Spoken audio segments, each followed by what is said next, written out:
mengungkapkan kritiknya ke tindakan-tindakan Presiden, tugas DPR, sampai pengamatannya di krisis demokrasi. Antara tahun 1960 sampai 1965, kekuatan politik terpusat di tangan Presiden Soekarno yang memegang seluruh kekuasaan negara.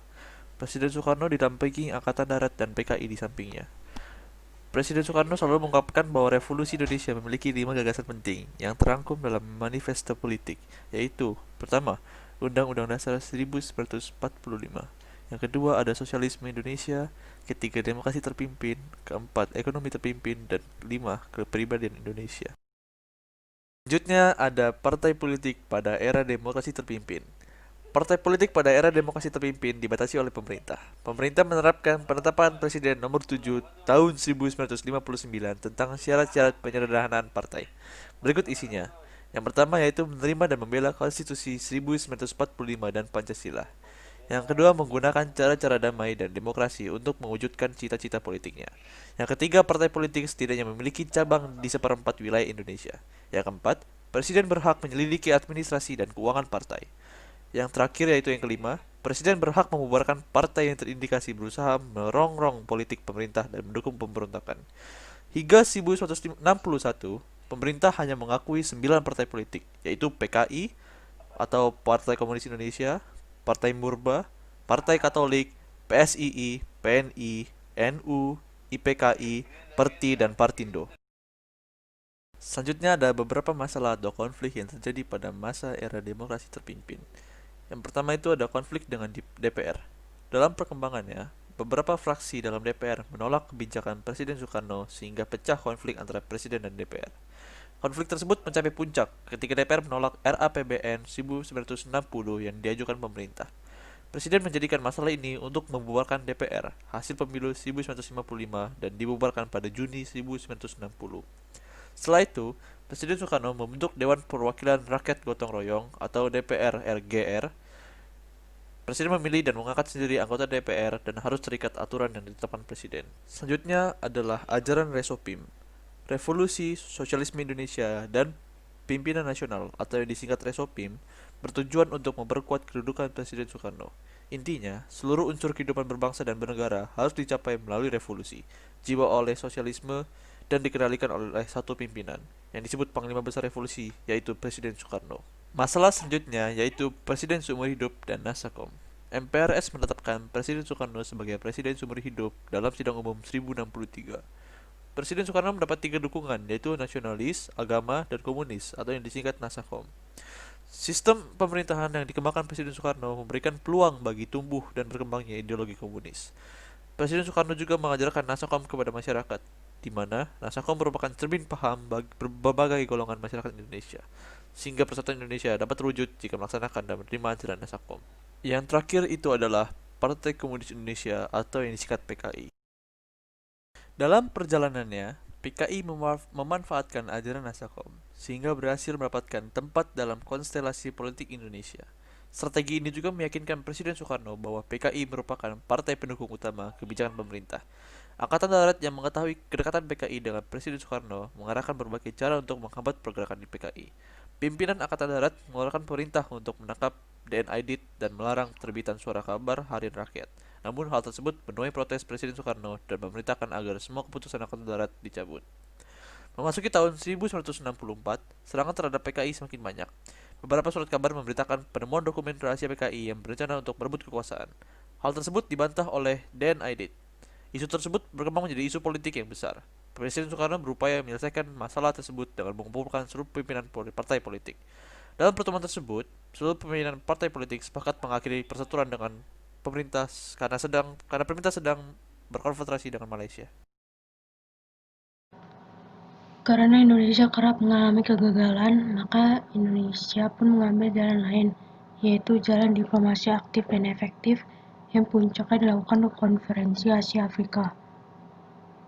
Langkah ini berhasil menyokong perjuangan diplomasi Indonesia di tingkat internasional, yang mana Belanda terpaksa untuk mau berunding bilateral dengan Indonesia untuk menyelesaikan permasalahan Irian. Isi dari Trikora tersebut adalah: pertama, gagalkan pembentukan negara boneka Papua buatan Belanda. 2. Kibarkan sang merah putih di Irian Barat. 3. Bersiaplah untuk mobilisasi umum guna mempertahankan kemerdekaan dan kesatuan tanah air dan bangsa.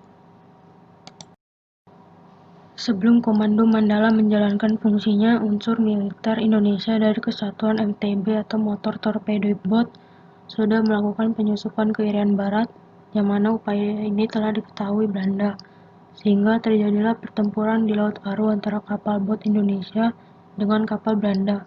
Dalam peristiwa ini, kapal MTB Macan Tutul ditembak Belanda hingga terbakar dan tenggelam, yang menewaskan Komodor Sudarso, Deputi KSAL, dan Kapten Wiratno. Tindakan berikutnya dilakukan pemulihan hubungan Indonesia-Belanda pada 1963 dengan membuka kembali kedutaan Belanda di Jakarta dan kedutaan Indonesia di Den Haag. Sesuai dengan perjanjian New York pada 1 Mei 1963, Punti secara resmi melakukan penyerahan kekuasaan pemerintah Irian Barat kepada pemerintah Republik Indonesia di Kota Baru, Hollandia Jayapura. Dengan kembali Irian Barat ke Indonesia, maka perjuangan dalam perebutan Irian Barat sudah berakhir. Ya, jadi berikutnya, konflik di Asia Tenggara ini menarik perhatian beberapa negara dan menghendaki penyelesaian pertikaian secara damai. Pemerintah Amerika Serikat, Jepang, dan Thailand berusaha melakukan mediasi untuk menyelesaikan masalah tersebut. Namun, pokok masalah yang menyebabkan sengketa dan memperburuk hubungan ketiga negara tersebut tetap tidak terpecahkan, karena Perdana Menteri Malaysia Tengku Abdul Rahman tidak menghadiri forum pertemuan tiga negara tersebut. Upaya lainnya adalah melakukan pertemuan Menteri-Menteri Luar Negeri Indonesia, Malaysia, dan Filipina yang berada di Bangkok. Namun, pertemuan Bangkok itu dilakukan sampai 2 kali, bahkan tidak menghasilkan satu pun keputusan yang positif, sehingga diplomasi mengalami kemacetan. Di tengah kemacetan diplomasi, pada tanggal 3 Mei 1964, Presiden Soekarno mengucapkan perintah Dwi Komando Rakyat atau Dwikora di hadapan apel besar sukarelawan. Untuk menjalankan konfrontasi Dwikora, Presiden Soekarno membentuk Komando Siaga dengan Marsikal Madya Omar Dhani sebagai panglimanya. Walaupun pemerintah Indonesia telah memutuskan melakukan konfrontasi secara total, namun upaya penyelesaian diplomasi terus dilakukan. Presiden RI menghadiri pertemuan puncaknya di Tokyo pada tanggal 20 Juni 1964. Perkembangan ekonomi. Untuk merencanakan perekonomian nasional, Presiden membentuk Dewan Perancang Nasional pada Agustus 1959. Badan ini diketuai oleh Muhammad Yamin yang bertugas untuk mempersiapkan RUU Pembangunan Nasional dan melakukan penyelenggaraan pembangunan. Badan ini kemudian berganti menjadi Badan Perancang Pembangunan Nasional atau Bappenas pada tahun 1963. Masuknya masa demokrasi terpimpin terjadi bersama dengan kekacauan ekonomi. Pemerintah memprioritaskan penurunan inflasi dan pengurangan mata uang yang beredar.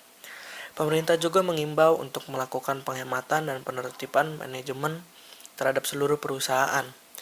Tapi di sisi lain, pemerintah tidak mampu menahan ambisi politiknya seperti dalam perhelatan Ganevo dan Konevo yang menghabiskan banyak biaya. Di sisi lain, konfrontasi Malaysia dan Irian Barat juga menghabiskan banyak anggaran karena Indonesia membeli banyak alat-alat militer dari Uni Soviet. Kehidupan masyarakat Indonesia kurang lebih 80% bersifat agraris, sehingga barang-barang produksi yang dijual sangat murah dan agregatnya sangat jauh dibandingkan dengan impor yang dilakukan negara. Sementara kredit luar negeri akan memberikan pengaruh politik yang sangat kuat karena keadaan perang dingin yang memaksa untuk berpihak kepada salah satu blok atau fakta. Usaha-usaha pemerintah dalam memperbaiki ekonomi umumnya tidak berjalan baik karena adanya kepentingan politik yang memakan biaya besar dan politik internasional yang menghemat lancarnya keluar masuk bantuan atau kredit. Sekian presentasi dari kelompok kami. Mohon maaf jika kami ada kesalahan.